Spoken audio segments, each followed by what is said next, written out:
다윗은 여호와가 나의 목자시니 내게 부족함이 없으리로다. 그가 나를 푸른 초장에 누이시며 쉴 만한 물가로 인도하십니다 라고 고백하는 그 고백 속에는 뭐가 담겨져 있느냐 하면 여호와 하나님은 나의 목자이고 나는 그의 기르신 어린 양이라는 거예요. 여러분, 다윗은 양치기였어요. 때문에 그 양이 얼마나 연약하고 무감각하고 그리고 방어력이 전혀 없는 동물이 양입니다. 동물들 중에서 가장 나약하고 목자 없인 하루도 살 수 없는 짐승이 양이에요. 눈이 어둡고 감각이 없고 웃음을 많이 타고 목자가 먹을 것 안 주면 먹을 수 없고 울타리 쳐주지 아니하면 자기를 방어할 수 없는 존재가 양이었습니다. 때문에 다윗이 살아온 삶을 들여다보니까 자기가 수없이 예상치 않는 위험 속에 노출되었어도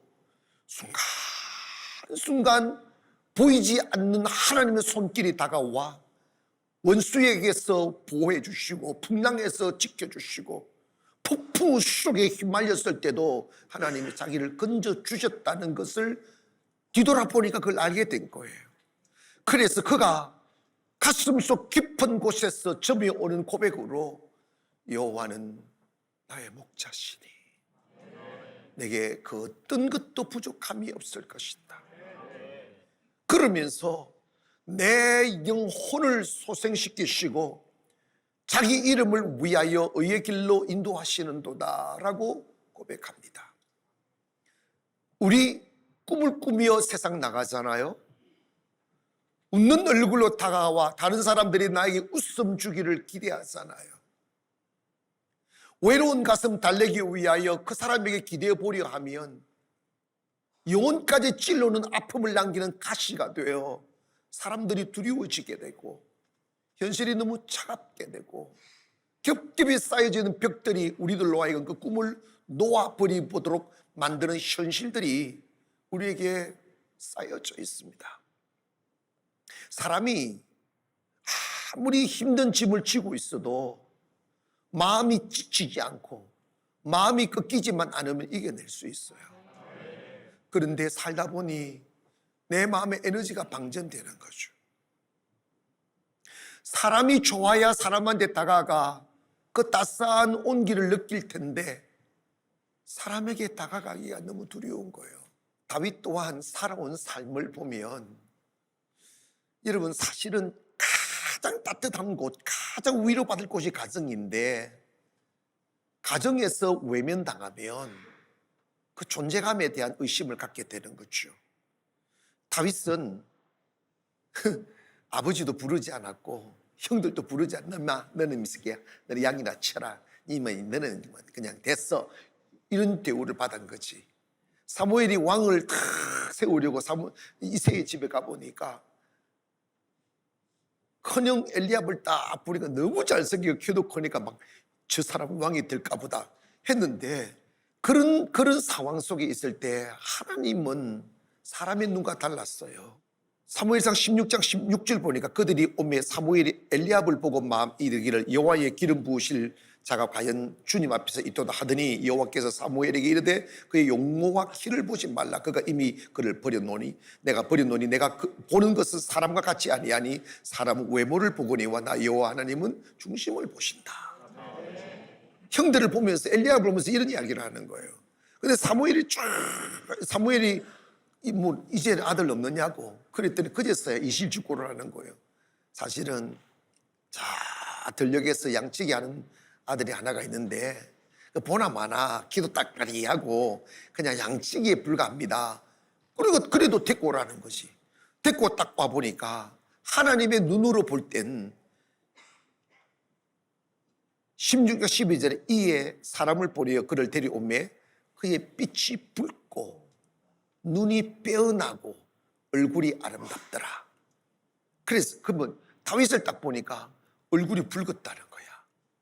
이게 뭐냐면 목사님 당연히 햇빛 아래 있으니까 타가지고 붉었겠죠. 그런 붉음이 아니라 에너지가 있는 거야. 아멘. 그리고 여러분, 사람이 혼이 나가버리고 정신이 나가버리고 하나님의 은혜가 떨어져 버리고 눈이 허브리해요. 형광빛 나는 허브리한 거 있잖아. 그 썩은 동태 눈 같은 그런 거 이러 다니면 안 돼. 다윗은 딱 보니까요, 눈이 푸쩍푸쩍 나는 거야. 교회 오시면 달라지는 게 있어요. 눈에 힘 다 풀리고 얼굴이 버석해가지고 이렇게 살던 사람이 교회 와서 은혜 받고 주의 말씀 먹고 영혼이 회복이 되면 눈이 조시는 분 있는 거 보는 거야. 눈이 푸쩍푸쩍 빛나는 거야. 그래서 여러분, 하나님이 뭐라 말씀하느냐면, 그런 내 마음이 아픈 자다. 내 마음이 쏙 뜬다. 왜 다윗이 이런 말씀을 했을까요? 자기가 살아온 어제의 삶을 회상해 보니까 하나님의 은혜 없인 단 하루도 살 수 없던 그 긴 삶을 산 거예요. 그 어디선가 여호와 하나님의 따스한 품에 안겨 있음을 보게 되는 거죠. 원수에게 둘러싸여 당장 죽어도 이상하지 않을 그 현실이었는데 눈 뜨고 보니까 원수들이 사라져 버린 거지. 우리 살다 보면 꼭 넘어야 되는 산이 있는데 넘을 수 없어 주저앉은 사람 있고, 건너야 될 강이 있는데 두려워 주저앉은 사람들 있습니다. 그걸 내가 꼭대기로 파서 산을 넘고 물을 퍼내서 강을 건널 수 있는 건 아니잖아요. 하나님이 도와주셔야 돼요. 여러분의 인생에 하나님의 숨겨진 손길이 다가와 주께서 우리를 안아 그 산 넘게 하시고 그 강 건너게 해주시는 은혜를 받아야지. 그 은혜로 세상을 이기는 거고, 그 은혜로 꿈있는 곳으로 갈 수 있게 되는 거죠. 두 번째로 우리 기억해야 될 게 뭐냐면, 내가 그 어떤 고난 중에도 하나님이 나를 도와주신다는 걸 믿기를 바랍니다. 이거 믿어야 돼요.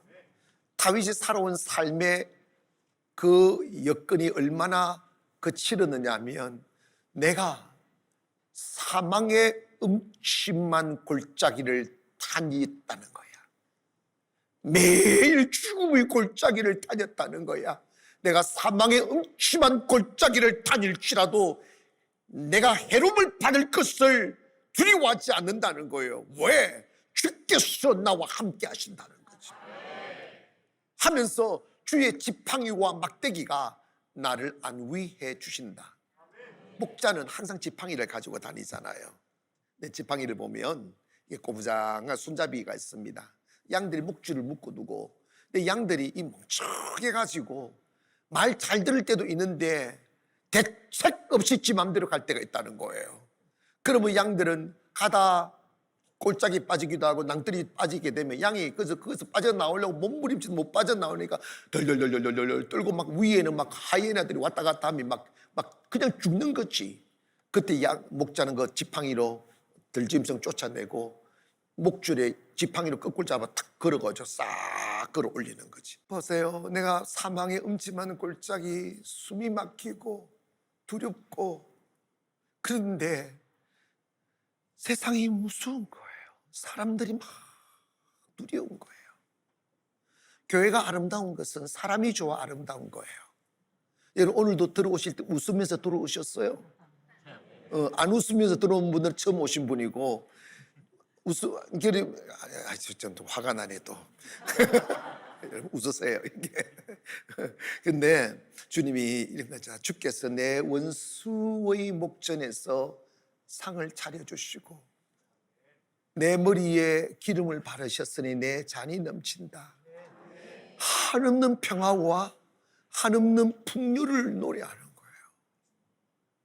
여러분, 사실 예수 잘 믿고 믿음 생활 잘하면 하나님이 여러분을 높이셔요. 구약에서 기름을 바르는 분류의 사람은 세 가지 신분입니다. 왕에게 기름 바르고, 선지자에게 기름 바르고, 제사장에게 기름 부어 특별한 사람한테 기름을 부어주는 거예요. 여러분, 예수님 믿으면 주님이 축복의 기름을 부어주는 거예요. 내 잔이 넘친다. 여러분 있잖아, 딸랑딸랑한 축복 받지 마시고 퍼내도 또 나고 퍼내도 또 나고 퍼내도 또 나는 은혜를 받아야 돼요. 이거 없으면 못 살아가 아니라 충분히 살 수 있는 은혜가 여러분 안에 있기를 주의 이름으로 축원합니다. 기름은 존귀하다는 뜻이에요. 너는 you are so special. 너 특별해. 넌 다른 이와 같지 않아. 넌 것을 표시하기 위하여 기름을 발라주는 거예요. 우리는 내 자신이 너무나 미약하고 내 자신의 마음조차 지킬 수 없어 방황하고 허우적거리지만 주님은 이 자리에 앉아 계신 여러분에게 내 눈에는 내가 보배롭고 존귀하다고 말씀하셨어요. 부모에게 자식 귀하지 않는 사람 누가 있어요? 부모에게 자식은 존귀한 거예요. 내가 십자가의 고통으로 내가 너를 낳았다는 거예요. 너는 결코 아무나가 아니라는 거예요. 내가 너를 존귀하게 여긴다. 그러므로 너는 거친 세상에 홀로 파도를 이겨내며 살도록 내버려 두지 않겠다는 거지. 내가 너의 목자가 되어 너 가는 곳에 함께 갈 것이고 내가 너의 울타리가 되어 너 잠잘 때 내가 너를 보호해 주실 거라는 거예요. 그리고 너 피 흘리지 말라. 두려워하지 마라. 내가 너에게 기름진 상을 차려줄 거야. 그래서 세상 사람들이 볼 때 너는 특별하다고 말하게 만들 거야. 여러분, 하나님은 여러분 한 분을 내 눈에는 네가 존귀하다. 내가 결코 너를 거친 전력에 홀로 내버려 두지 않을게. 네가 느끼는 고독, 네가 느끼는 두려움, 네가 느끼는 슬픔들은 보호막이 없어서가 아니라 네 혼자 착각하는 거야. 너 어두운 눈으로는 나를 볼 수는 없지만 단 하루도 나는 너를 잊어본 적이 없다. 네가 가는 곳에 I will keep one eyes on you 딱 하는 거예요. Keep one eyes on you. 내가 눈을 떼지 않겠다는 거예요. 딱 보고 있는 거예요. 내가에 떨어질랑 싶으면 주님이 콕 끄집어 올려놓고 원수의 손에 딱 죽을랑 하면 딴에 딱 막아주시고 진짜 그런 일이 한두 번이냐 이 말이에요. 그러므로 여러분 오늘 하나님 앞에 선 우리가 존귀한 존재임을 알아서 하나님이 나를 지켜주실 것을 믿기를 원합니다. 한 번은 다윗이 사울에게 쫓겨다니며 이스라엘 산에 딱 민둥산이잖아요. 밑에서 군사들이 쫙 치고 올라오는데 자기 몸을 숨길 곳이 없는 거예요. 그래가지고 아둘람 굴이라는 곳에 굴속 깊은 곳에 숨어들었어요. 추적하다가 그들도 더우니까 굴이 있으니 굴 안으로 온 군사들이 쫙 들어오는 거예요. 그 도가니 갇힌 쥐지 얼마나 두려웠겠어요. 그런데 하나님께서 수천 년 전에도 프로포폴을 만드셨더구만. 전부 다 프로포폴을 갖다가 다 놔버렸는가 봐. 다 잠들어 죽어버렸어. 그러니까 다윗이 유유히 거리에 나오잖아요. 그래서 사울 썰 건드려보고 말이야. 그 옷자락 썰 잘라보고. 세상에 군대가 움직이는데 초병이 자면 그 끝나는 거거든요. 그 초병까지 다 잠재웠어요. 하나님의 프로포폴은요 부작용이 없어요. 그러니까 다윗이 이게 뭔가 싶은 거지. 이 수천 되는 군사들 한꺼번에 다 잠재워 나 한 사람을 살리기 위하여 하나님이 그렇게 하셨다는 사실을 기억하니까 가슴이 쫙 가는 거지. 살고 보면 나 한 사람을 위하여 하나님은 세상을 움직였다는 걸 알게 됩니다. 바보 같은 인간들은 그 사실을 모른다니까. 내가 잘라서 지금 여기 있는 것처럼, 내가 위대해서 지금 이렇게 편한 잠을 자고 있는 것처럼 착각한다니까.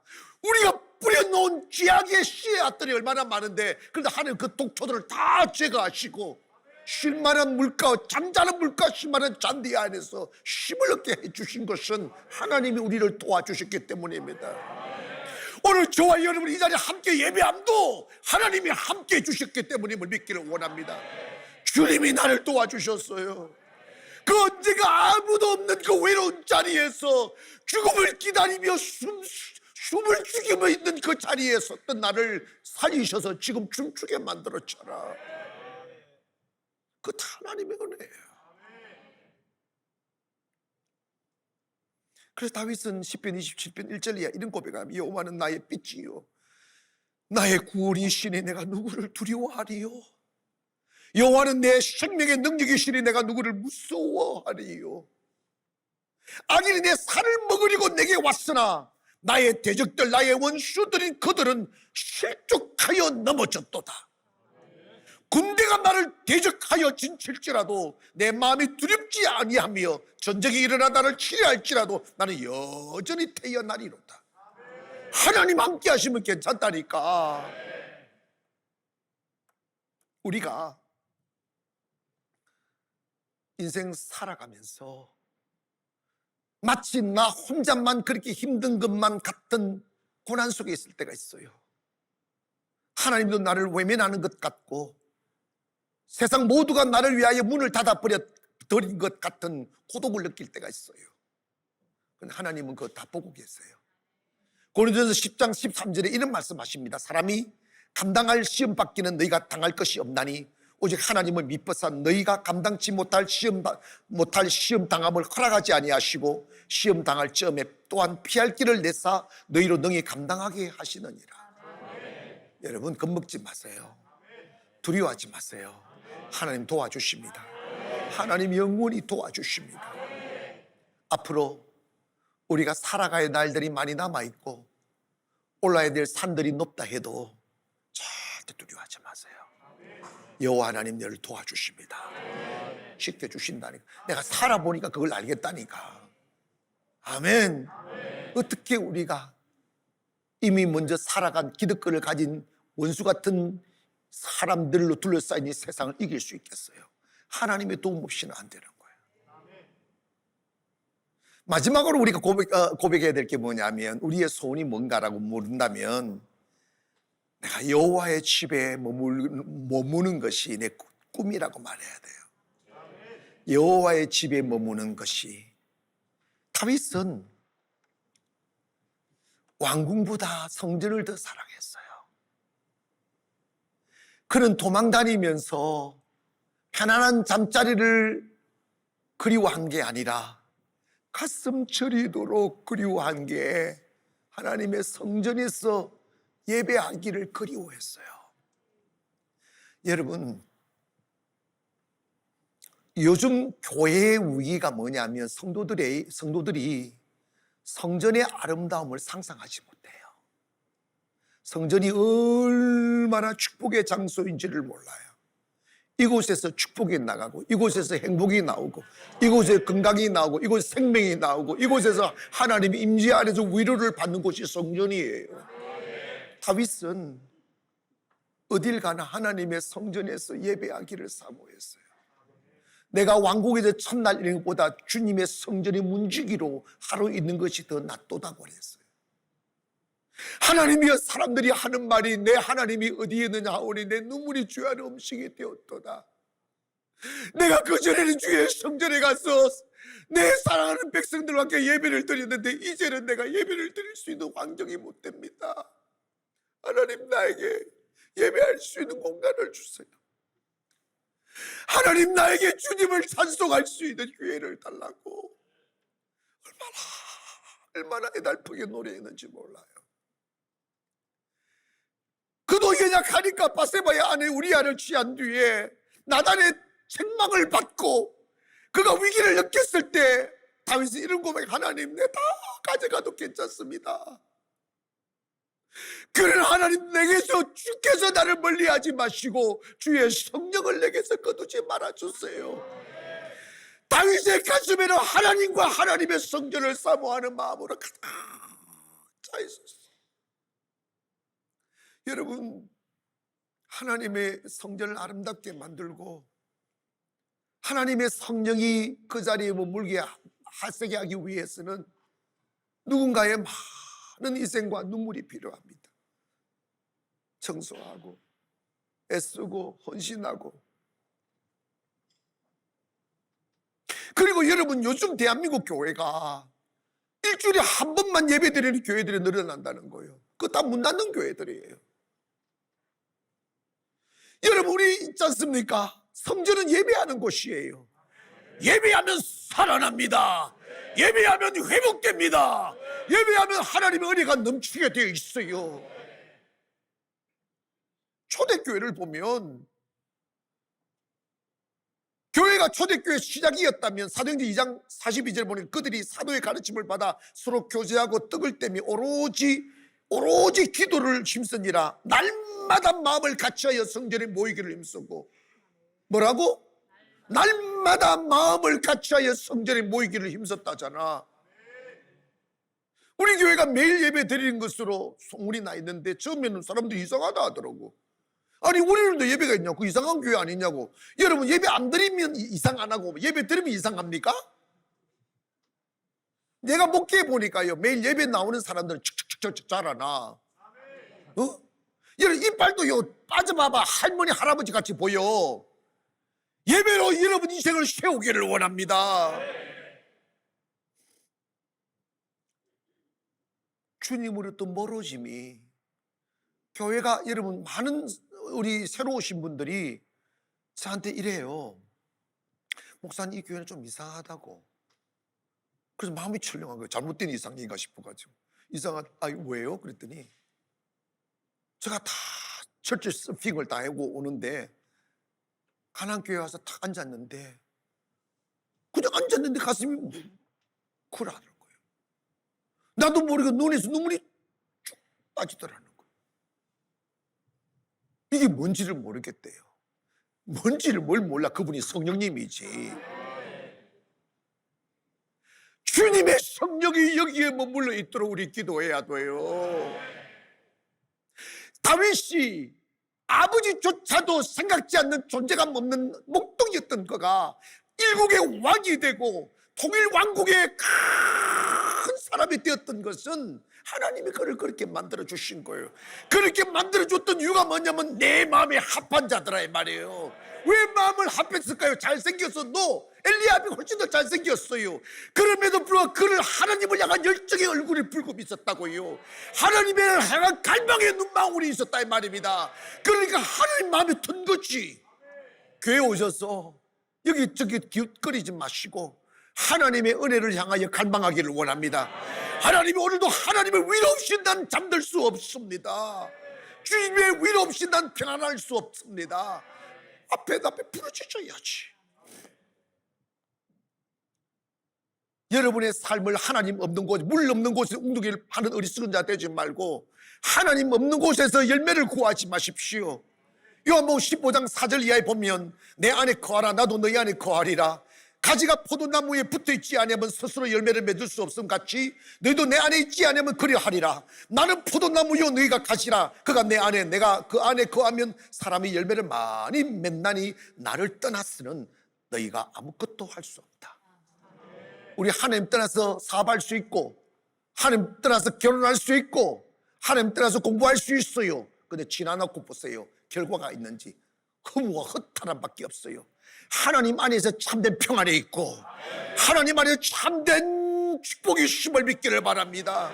목자이신 주님 외면하고 내 고집에 사로잡혀 내 맘대로 살려 하면 우리는 단 하루도 편할 수 없어요. 이 무더위가 기승을 부리는 여름날 우리의 마음에 힘을 얻고 영혼이 다시 살아나고 다시 더 아름다움을 향하여 꿈꾸며 나아가려면 여호와 하나님을 나의 목자 삼아야 됩니다. 주님이 나의 주인입니다. 주님은 나의 목자입니다. 이 한마디의 고백이 여러분 인생을 바꿀 수 있습니다. 얼마나 더 지쳐야 합니까? 얼마나 더 깊은 외로움에 점철되어 한숨 짓고 살아보아야 되겠습니까? 지혜는 돌아가는 것입니다. 주님, 내가 주님 손잡겠습니다. 주님을 나의 목자 삼겠습니다. 이 한마디의 고백이 여러분을 꿈꾸는 곳으로 데리고 갈 줄 믿습니다.